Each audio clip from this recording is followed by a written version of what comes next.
Amém? Amém. Nós vamos estar lendo 2 Coríntios 6, do 11 em diante. Tudo para a glória de Deus, né? Na unção do Espírito Santo, a direção que Deus tem para essa noite, o que Ele está fazendo, né? Através de nossas vidas, né? Nos acrescentando algo tão precioso que é da palavra dEle, e a cada dia mais sobre o teu querer e a tua vontade. Aqui nós vemos que Paulo escreveu essa carta aos Coríntios, essa segunda carta. Era necessário ele escrever essa carta porque algo estava acontecendo lá. Deus muitas das vezes, né, usa seus servos, né? Ele vem de uma forma assim tremenda a falar pela necessidade que a igreja precisa. Eu acho tão interessante que nós também, como estamos na casa do Senhor, nós precisamos ouvir o que Deus tem a falar conosco. Amém? Nós temos que entender que a boa e perfeita vontade de Deus com a sua igreja vai ser bom para nós. E mesmo sendo um exemplo lá nos Coríntios que aconteceu, é um exemplo que serve para nós. Se nós nos encaixarmos de uma certa forma do que aconteceu, do que Deus fez através de Paulo para falar com o povo de Corinto, a gente tem que receber, porque Deus quer nos fazer melhor. Amém? Não para que a gente venha aparecer, mas para que saiba que Ele é o nosso Deus, que nós temos aquele que cuida e que zela por nós. Amém? Pai, Filho e Espírito Santo. Olha o que a palavra de Deus nos diz, né? A palavra de Deus, ela é fiel e verdadeira. E diz assim, né? 2 Coríntios 6:11. Ó Coríntios, a nossa boca está aberta para vós, o nosso coração está dilatado.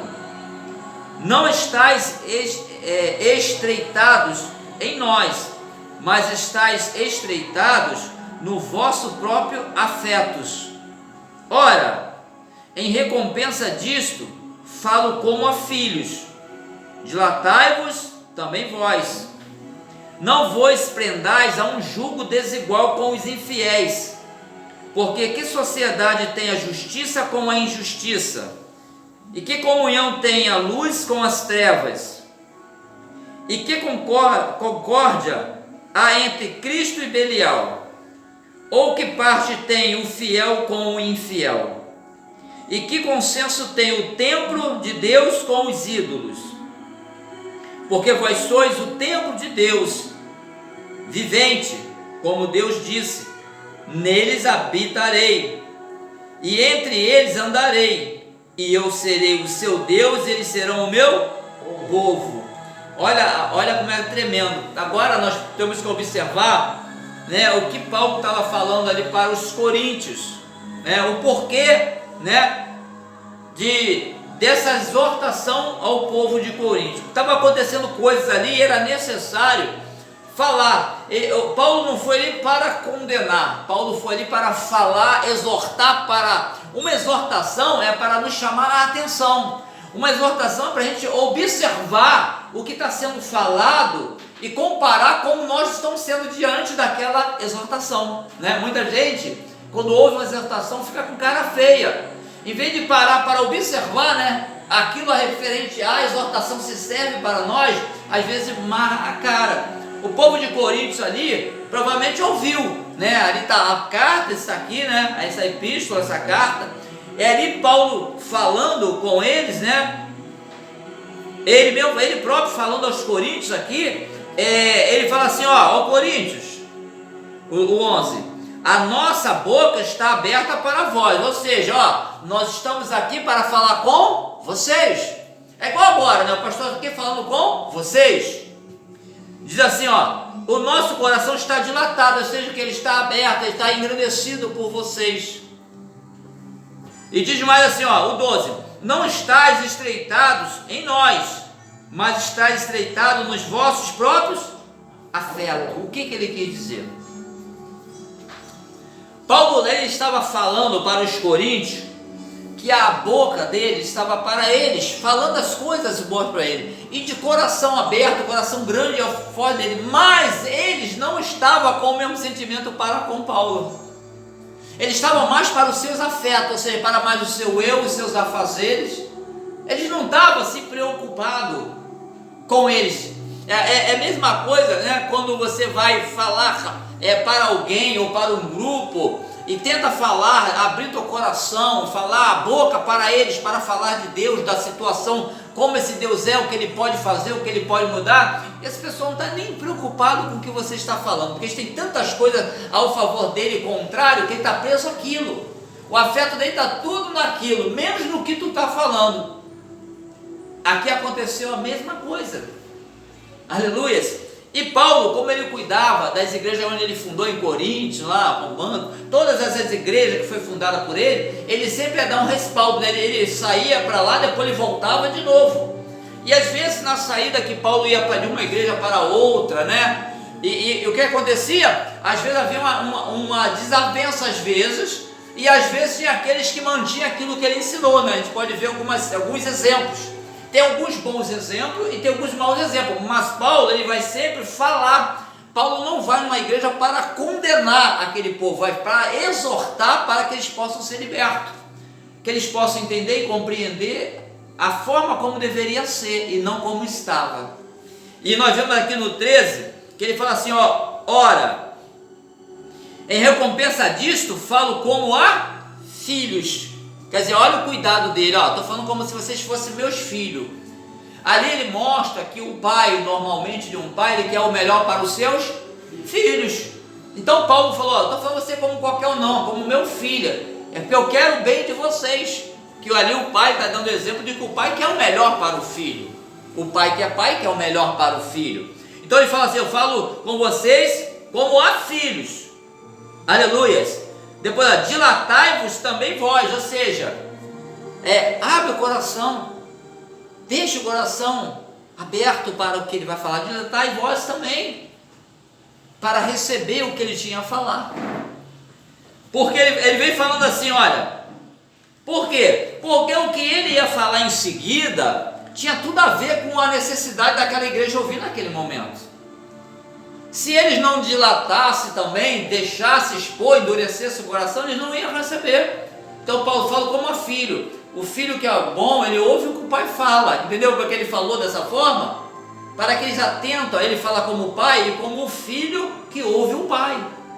A preocupação dele é colocar a posição boa para ninguém levar para o lado contrário, né? A forma que ele colocou aqui foi uma forma bem sábia, né? Para eles, foi que ele tratou como filhos. E aqui nós vemos que ele diz assim, ele começa a falar. Ele começa a falar o que estava acontecendo. Primeiro preparou para falar. Ele não chegou logo, né, com aquela grosseria, não, ele primeiro falou e depois ele foi colocando aos poucos para explicar para a pessoa entender o que ele queria passar. E diz assim, o 14, ó, não vos prendais a um jugo desigual com os infiéis. É no 13, no 14. Não vos prendais a um jugo desigual com os infiéis. Porque que sociedade tem a justiça com a injustiça, né? E que comunhão tem a luz com as trevas? O que eles queriam? O que ele estava falando? O que ele estava ensinando, né? O que nós temos aprendido da parte de Deus pela palavra de Deus, o que nós temos ouvido, até o que nós temos falado pela palavra de Deus, faz uma separação de certas situações, não faz? Quando a gente não é do Senhor, para a gente parece que tudo é a mesma coisa, mas quando tu serve ao Senhor, começa a dar uma direção diferente. Você tem que enxergar as duas direções, mas tem que saber em qual tu vai andar. Aquela que tu vai compartilhar é aquela que você não vai compartilhar. É a questão de compartilhar, é de aceitar na tua vida, conviver com uma coisa que está dentro de você também, como nós não podemos, porque o que nós aceitamos do Senhor, o que nós fazemos mais e buscamos é tirar as coisas que já estavam dentro de nós, que é só as mais difíceis, que às vezes está tanto tempo, a gente começa a lutar para aquilo sair. Aí a Bíblia vai falando, né, para a gente não aprender a julgos desiguais, ou seja, se nós estamos na presença de Deus, nós temos que se aprender as coisas de Deus. Se você começar como servo, se você aprender a julgo desigual, pessoas que não professam a mesma fé, e vou explicar porque depois vai ser mais o meu parente, tá? Tudo tem uma explicação. Ele está falando você se prender ao jugo, seja parente ou não. Você tem que trazer o teu parente para você e não você se prender ao jugo dele desigual. Você tem que fazer, não está falando de não falar, não está falando de ficar de mal, nada disso. Está falando de você compartilhar com o erro dele, quando você deveria trazer ele para se acertar diante da presença de Deus. Amém? Isso, o jugo desiguais é esse, né? A Bíblia fala, né, para você não ficar preso a jugo desigual, porque disso ele já está nos tirando. E às vezes pode acontecer, alguns casos acontecem por muita amizade, né? Uma coisa muito afetiva, e a pessoa não se, a coisa afetiva é uma coisa, amizade é uma coisa, jugo desigual é outra coisa. Você não precisa ficar, porque a Bíblia está tirando você para que você seja um exemplo para que outros também queiram sair. Aí se você mostrar o contrário, tu vai ajudar aquela pessoa em quê? Em nada, e está escalando a se contaminar, e vai trazer um preço porque você está compartilhando com aquilo que não é para compartilhar. Aí fala mais assim, ó, continuando no 14. Porque que sociedade tem a justiça com a injustiça? E que comunhão tem a luz com as trevas? Você vê que a justiça com a injustiça. Nós temos um Deus que é justo. Ele não toma o errado por certo e nem o inocente por culpado. Independente de ser servo, de ser o que for. Se está errado para ele está errado. Se está certo para ele está certo. E não importa se dizem 1000 pessoas que tu está errado. Se ele está dizendo que você está certo, é porque tu está certo. Se 1000 pessoas estão dizendo que você está certo, Deus está falando, não, você está errado, você está errado. Ele é justo. É algo tremendo esse Deus nosso. Ele é justo. Por isso que a gente tem que falar quando vier as acusações, e a gente não sendo, não estando debaixo daquilo que deveria ser, quem vai te justificar é Deus. É Deus que vai te justificar. E vem mais aqui, que também que comunhão tenha a luz com as trevas. Olha só o problema. A pessoa está na luz, anda na luz, na igreja, a igreja é para ser a luz. Se tem igreja que é treva, é porque o diabo entrou e fez, o Senhor não está lá, porque onde o Senhor está é luz. Onde ele não está, se não é luz, é treva, né? Igual, infelizmente, né? Alguns adeptos está acontecendo aí, está vendo igreja com o nome de igreja, mas a importante é aquela que tem o Senhor. Estou falando, não vou dar nome porque fica meio assim, mas nós sabemos que o diabo, quando ele pode, ele levanta dizendo o que é o que não é, mas Deus fala o que é mesmo, porque Deus é fiel e verdadeiro, amém? Nele não há engano, amém? Aí o que diz aqui? A luz com as trevas. Mas você vê tanto que a luz não combina com as trevas, e a gente vê isso todo dia dentro da nossa casa. Já observou? Chega em casa, tudo apagado, acende a luz, o que acontece? As trevas é dissipada. Tu vê que não combina. Luz é luz, treva é treva. E quando, no mundo espiritual, quando a luz se achega, as trevas é dissipada.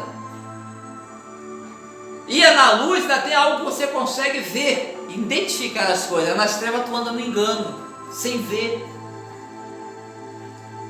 A gente usando o natural, dá para explicar o espiritual. A pessoa que não tem Jesus, é muito fácil andar nas trevas. Só que não sabe onde vai cair.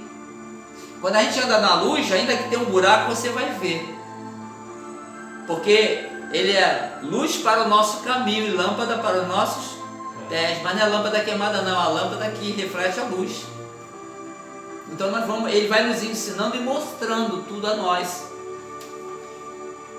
O 15 diz assim: e que concórdia entre Cristo e Belial. Olha só, o que tem a ver Cristo com os demônios? Não combinam. Você vê que quando Cristo, né, chegou diante daquele gadareno, você viu a expressão daqueles demônios? Daqueles que era uma legião, daquele demônio, que tenho eu tenho eu contigo, filho do Deus Altíssimo. Tem comunhão? Cristo com Belial? Não tem, até a Bíblia mostra isso. Vieste nos atormentar, tu vê, não combina. A Bíblia ela relata e vai nos falando. Aí tem gente que vem à igreja e vai se consultar, vai em cartomante, que o que tem a ver Cristo com Belial, aí vai nos dois. Então Cristo não vai estar. Você vê que, infelizmente, às vezes isso acontece ou não acontece? Acontece. Mas a Bíblia falou, ó, não tem nada a ver um com o outro. Ou você serve a um ou serve o outro. Ou há de agradar um e desagradar o outro. E diz mais aqui, ó, continuando. Aleluias. Ou que parte tem o fiel com o infiel?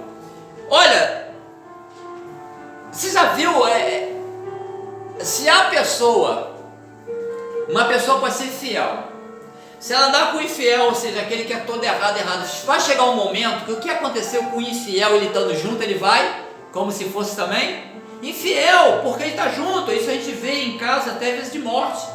A pessoa é maravilhosa, mas está num lugar que não deveria estar, e às vezes acaba perdendo a vida. Não a salvação, mas perdeu a vida que podia ter muita vida em abundância ainda na face da terra e não tem, porque andou nos lugares errados. O problema não é só compartilhar, é estar onde não deveria estar. Esse é um perigo, você está onde você não deveria estar. Às vezes Deus está falando, a palavra está dizendo, ó, para não ficar no meio disso, daquilo, e às vezes a gente fica. O problema não é falar, o problema é ficar ali e acontecer na hora, e você está lá na hora. É algo tremendo. E Deus vai nos falando algo. Tu vê que lá, ó, imagine para ter falado isso tudo lá em Coríntios, como é que não estava o negócio lá? Não estava uma fácil não, porque todas as palavras aqui é uma palavra, todas são de exortação, chamar a atenção, para que eles possam se livrar. Porque se Paulo não falasse, eles iam continuar do mesmo jeito. Se Deus não falar com a gente vai ficar do mesmo jeito, ó. Se Deus só nos abençoar e não falar nada, a gente vai continuar do mesmo jeito. Estou sendo abençoado, vou ficar do mesmo jeito, não é assim? Mas Deus vai falando, porque bênção passa também. O que está prometido não vai passar, mas as bênçãos passam. E nós, não é as bênçãos que te levam para a glória, amém? Não é? A bênção você pode usufruir, para a glória não te leva. O que leva é a nossa certeza da nossa alma, do nosso espírito estar diante de Deus.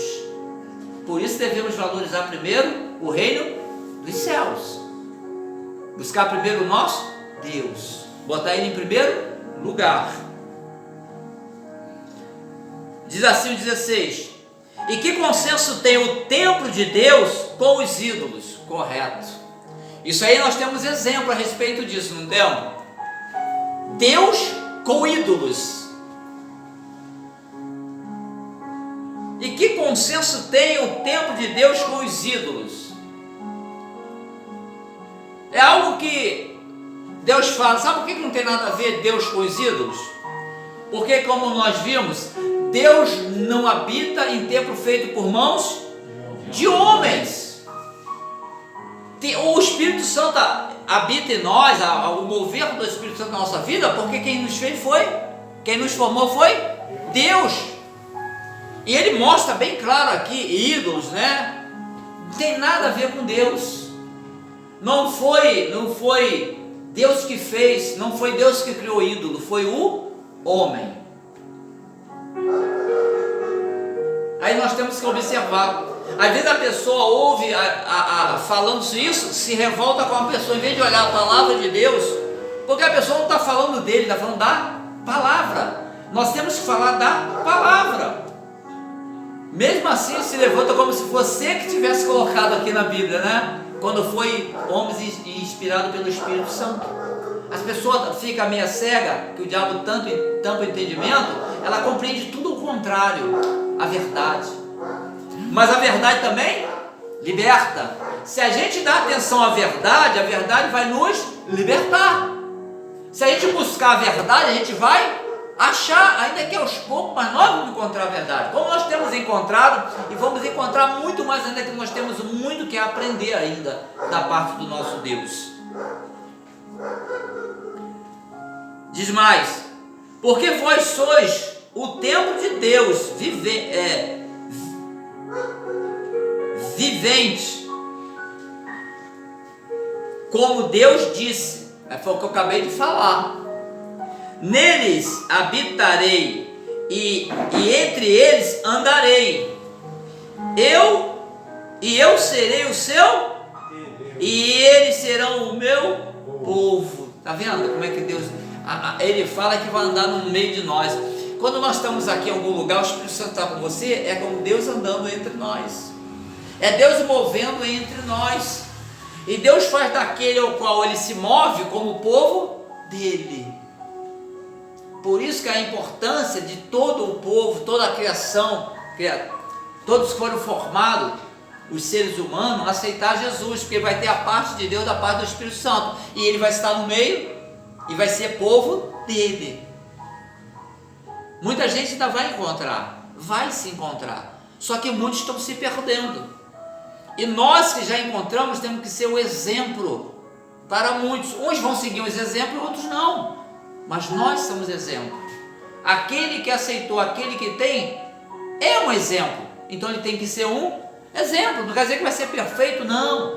A perfeição que vai nos fazer em nós é o Senhor, com certeza, mas nós temos que ter um exemplo. Nós temos, como a candeia, né? O que adianta botar a candeia debaixo do alqueire ali, ou debaixo do balde, debaixo da cama, como ele usou, da questão, sabe por quê? O que Deus tem colocado em nós não é para ficar oculto, não, é para aparecer, resplandecer. É a glória dele, é a ação do Espírito Santo. Vai servir de quê? Você tem que iluminar o ambiente que você está, e não você ficar ali como um servo apagado, né? Às vezes você vai num lugar, você é o velador, né, que fica ali, né, para acender o ambiente. A diferença nossa tem que fazer no meio do ambiente. Por isso que não tem que ter aquela comunhão com certas coisas que acontecem às vezes até onde a gente está. Você vai ter que ser luz, ainda que esteja treva, porque onde você estiver parado, ali tem luz. Quem já chegar perto de você, vai sentir a luz. É o que Deus faz com a gente, amém? É o que Deus tem feito para nos preparar, não só para ser um bom soldado, não só para ter os testemunhos, nosso mesmo, mas para um dia estar com Ele na glória, amém? Glória a Deus, glorificado, bendito é o nome do Senhor, amém.